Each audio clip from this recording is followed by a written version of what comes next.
Episode 221, How to Think Yourself Rich.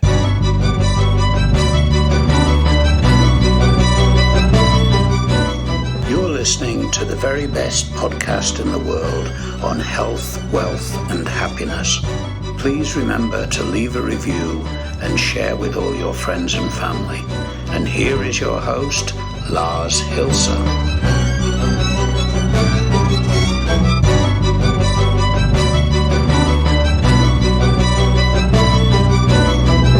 We're back to a totally new, fresh, crappy week on the very best podcast in the world, your only source in the universe for personal supremacy through health, wealth, and happiness. Now, I am talking to you rather nasally because I don't know why, probably dust or something, from the construction site where we are reporting live on progress being made and obstacles being thrown at you and the whole thing going apeshit pretty much every single day.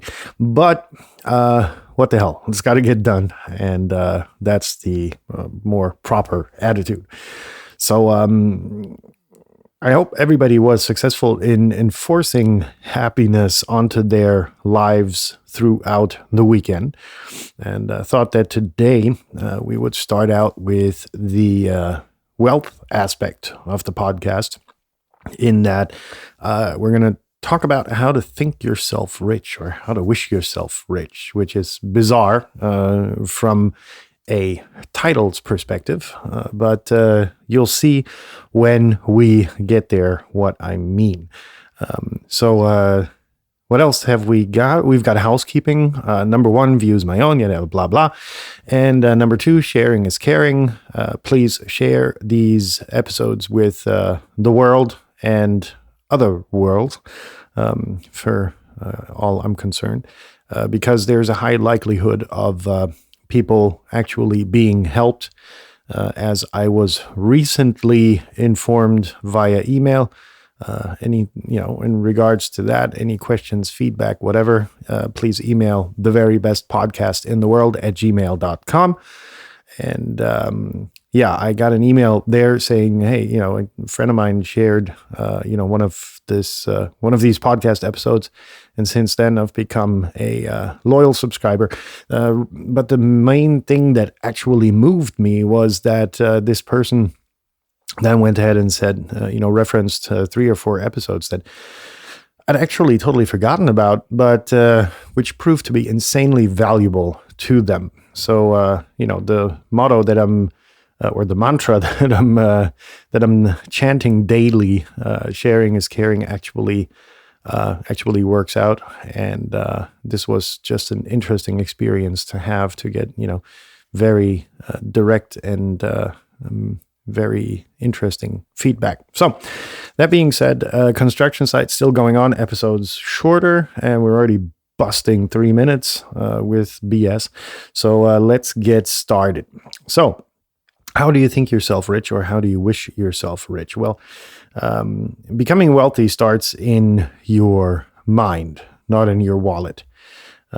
Because that's actually a fact a lot of people misunderstand. They think that looking in their wallet will actually make them become wealthy, or that all of these wish yourself rich, and I promise you wealth if you click on this image and like this and whatever. That ain't gonna cut it. Sorry, folks. Becoming wealthy, again, starts in your mind. So you have to believe in yourself, and that you can achieve something far, far away from your actual reach at the moment, and then work on it. So let me give you an example. When I went out of the financial sector and moved into a more serious form of self-employment, starting my own business, it was an interesting experience because people were cutting me down like, there's tons of web design firms out there, and yada, yada, yada. But they forgot the second part of that statement. It's like, what do you do different? Right?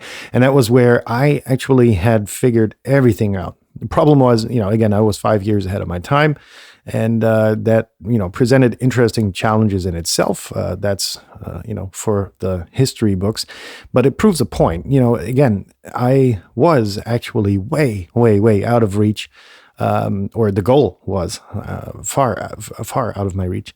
Yet I, went for it. And again, I opted out. The rest is history. Listen to the other episodes if you want to hear more about that interesting journey. Point being that it led to me, what's the word I'm looking for? Led for me to evolve in very multiple and interesting aspects. And becoming wealthy actually wasn't really a big part of it. In fact, I opted out of that whole ordeal quite early and said, look, I'm not gonna do this anymore because, I've got enough. And, first of all, for yourself, you have to declare or define what wealth actually is for you. Is it that you can retire early? Like in my case, that, you've got a roof over your head and you can make a living and that's it? Or, do you need all of these weird status symbols to, show the middle finger to the man and say, look, I made it despite of all of my, of all of the obstacles that were thrown at me. And, if that's you, then you've got a long way to go. So get started.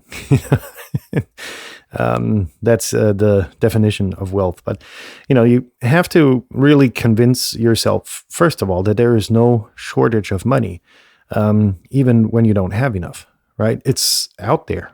You can see it when you walk through the streets. People are dressed, people have cell phones. Sometimes they have a lot of luxury articles, which you'd rather like to have, right? And there are legal ways to get there. Again, there is no shortage of money, right? It doesn't happen. It's just that you have to convince the people that you come across to give it to you rather than keeping it. And that's the challenge, right? That's the interesting way. But again, I'm coming back to the strawberry salesman in front of the supermarket, who started out making $1, next day made $2, next day made $4. It was just a multiplication chain that actually happens there. So no shortage of money. That's important to convince yourself of. Then you have to gamify money making, where we're, back with the strawberry. It's like, okay, first day you buy, one bowl of strawberries, sell it in front of the supermarket. Then next day you buy 2 bowls, and, you have to gamify the entire thing. Your goal should be to walk out of a sales meeting, with a signature, right? But it doesn't always happen.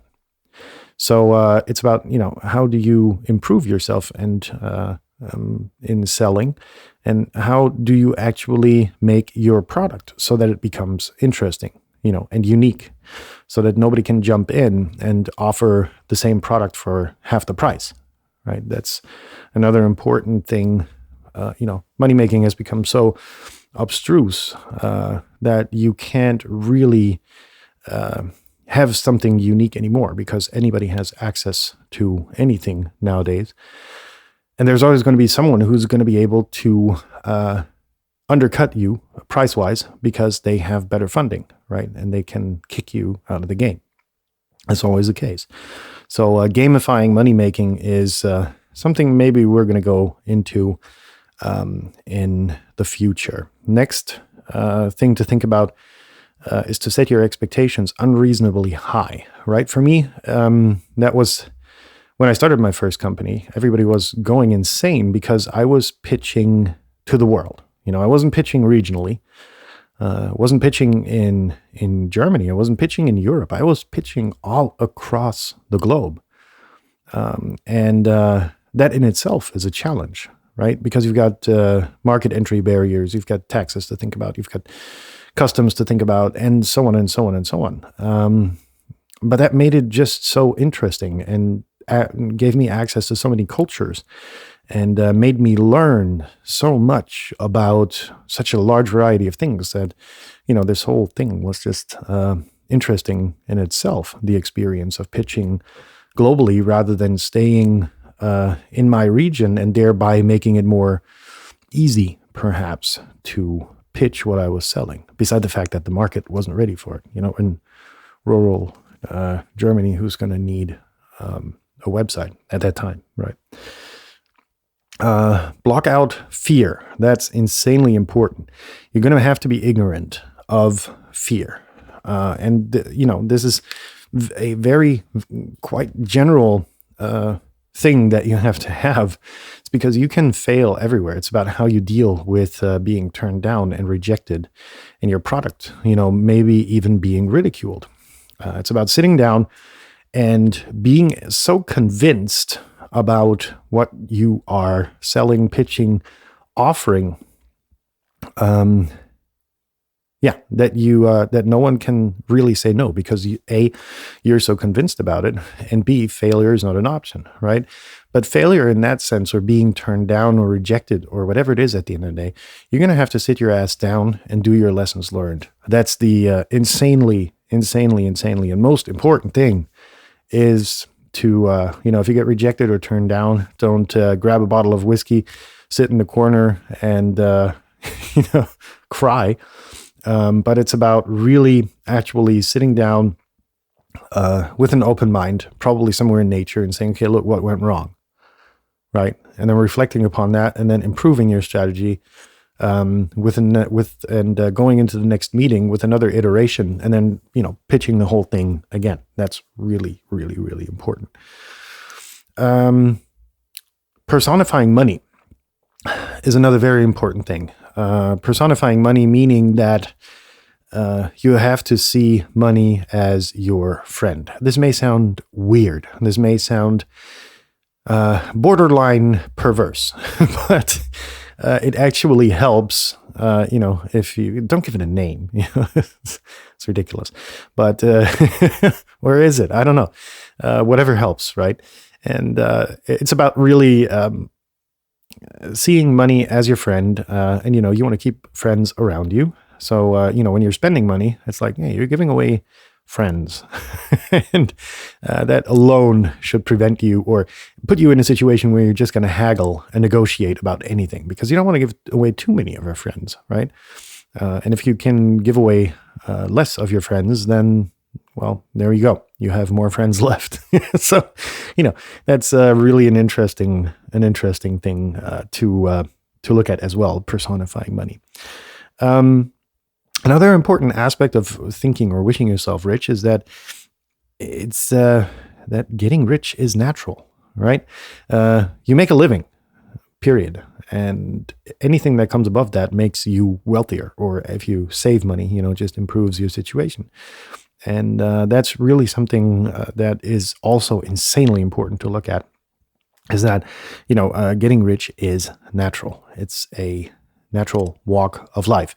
It's just that most people don't do it anymore because, they're in their 9 to 5. They've got so many products lined up and so many comfortable subscriptions that just, fly away. And at the end of the day, or at the end of the money, there's so little month left. That's or so much month left. There we go.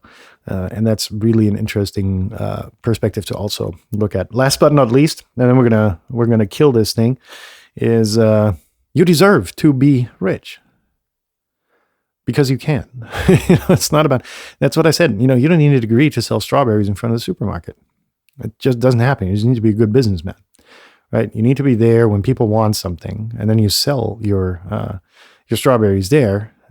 One bowl for $1 and sell it for $2. Buy one bowl for $1, sell it for $2.